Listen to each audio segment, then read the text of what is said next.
জীবনে যেটা না করেছি এখন তাই করতে হচ্ছে বন্ধুরা।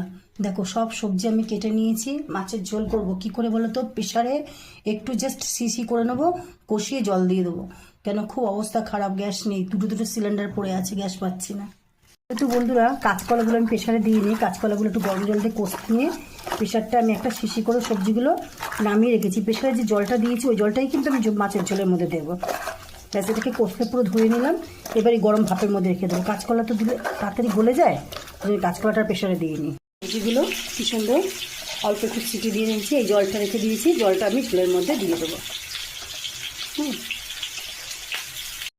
কালো জিরে, তেজপাতা আর শুকনো লঙ্কাটা ফোড়ন দিয়ে নিচ্ছি। আমি কলাটাকে আগে দেবো, যেহেতু এগুলো আবার সব সিদ্ধ করা আছে, অসুবিধে নেই।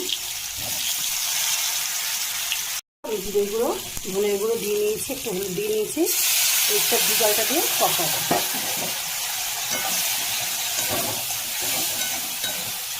কিছু করার নেই বন্ধুরা, প্রেসারের সিটি দিয়ে এখন সব কিছু করতে হবে। সব সিদ্ধ করা সবজিগুলো দিয়ে নিয়েছি, একটু আলু করে কষে নেবো। আর ওই সবজি সিদ্ধ করা জলটা দিয়ে কিন্তু আমি করছি। কষা হয়ে গেছে, আমি জলটাকেও দিয়ে দিয়েছি, ফুটে উঠলে এই মাছটাকে দিয়ে দেবো।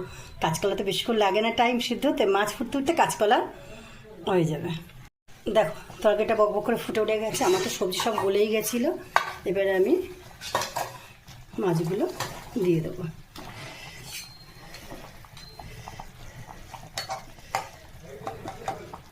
কাঁচকলা বলতে বেশিক্ষণ লাগবে না, কচি কাঁচকলা তো, গরমে না পাতলা ঝোল খুব ভালো লাগে খেতে।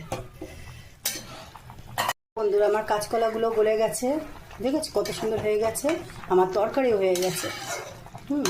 এরকম করে তোমরা এখন আপাতত কিছুদিন, যতদিন না গ্যাস ঠিকঠাক মতন পাওয়া যায়, প্রেসারে অল্প একটু শিশি দিয়ে সব সবজি দিয়ে মাছের ঝোল করে নাও, সবজি জলটাকে ফেলবে না, দেখবে মাছের তরকারি সেম একই রকম হবে খেতে। Tata bye bye.